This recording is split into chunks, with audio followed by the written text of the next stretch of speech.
నమస్తే welcome to our channel. YCP అధినేత జగన్మోహన్ రెడ్డి ఇటీవల పార్టీకి రాజీనామా చేసిన విజయసాయి రెడ్డిపై సంచలన వ్యాఖ్యలు చేశారు. ఆయన విశ్వసనీయత నమ్మదగిన వ్యక్తి కాదని తేల్చిపారేశారు. పార్టీ కష్టకాలంలో ఉన్న సమయంలో అండగా ఉండాలని, ధైర్యంగా ఎదుర్కోవాలని, భయపడి పారిపోవాల్సిన పని లేదని జగన్ వ్యాఖ్యానించారు.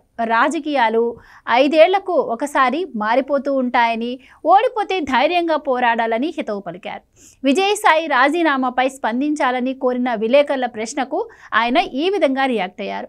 జగన్ వ్యాఖ్యలపై సొంత పార్టీ నేతల నుండే నెగిటివ్ కమెంట్స్ వస్తున్నాయి. జగన్ కోసం జగన్ వెంట నడిచిన అతి కొద్ది మంది నేతలలో విజయసాయి ఒకరు. జగన్ కోసం 1.5 ఏళ్ల పాటు జైలు జీవితం అనుభవించాడు విజయసాయి రెడ్డి. ఆయన చేసిన తప్పులు పాపాలకు రాజ్యసభ మాజీ ఎంపీ సైతం బాధ్యులయ్యారు. 2014 నుండి 19 మధ్యకాలంలో వైసీపీ సోషల్ మీడియాని దగ్గరుండి నడిపించారు ఏటు. ఇటు ఢిల్లీలో బీజేపీకి, గతంలో టీడీపీ దూరం కావడానికి తెరవెనుక కుట్రని మొత్తం నడిపించిన వ్యక్తి విజయసాయి రెడ్డి అని గుర్తు చేయాల్సిన పనే లేదు. జగన్ మదిలో ఏముందో తెలుసుకొని ఆయన కార్యాలను చక్కబెట్టేవారు. ఆయనపై ఈగ వాలితే తన నోటికి, ట్విట్టర్కి పని చెప్పేవాడు విజయసాయి రెడ్డి. అంతగా జగన్ కోసం పోరాడిన వ్యక్తి ఇటీవల ఆయనకు దూరమయ్యారు. అంతేకాదు, విజయసాయి రెడ్డిపై విషం కక్కటం మొదలుపెట్టాడు జగన్. ఆయన మారిపోయాడని, ఓడిపోయిన తర్వాత తనను వీడి వెళ్ళాడని అర్థం వచ్చేలా కమెంట్స్ చేశారు. అయితే ఇదంతా డ్రామా అంటున్నారు టీడీపీ నేతలు. విజయసాయి పార్టీని వేయడం వెనుక పక్కా స్కెచ్ ఉందని విశ్లేషిస్తున్నారు. ఎందుకంటే జగన్ విజయసాయిది ఫెవికాల్ బంధం. ఎవరు విడదీసినా, ఎంత ఓడపీకినా కలిసిపోతారు.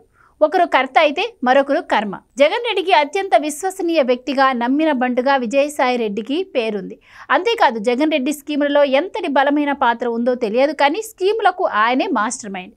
విజయసాయి రెడ్డి తన చార్టెడ్ అకౌంటెంట్ తెలివితేటలను ఉపయోగించి సూట్ కేస్ కంపెనీలను ప్రారంభించారు. జగన్ అవినీతి అక్రమాల చిట్టాలకు పునాది పడిందే విజయసాయి రెడ్డి కార్యాలయం అని చెబుతారు వారి సన్నిహితులు.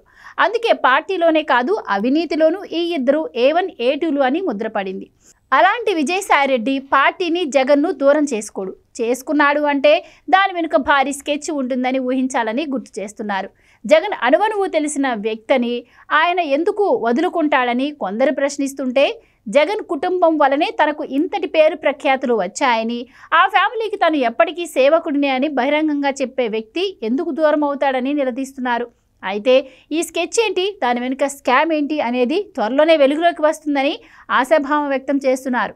మరి A1 A2లు ఈసారి ఎలాంటి స్కీమ్ ప్లాన్ చేశారో తెలియాలంటే మరికొన్ని రోజులు వెయిట్ చేయక తప్పదు.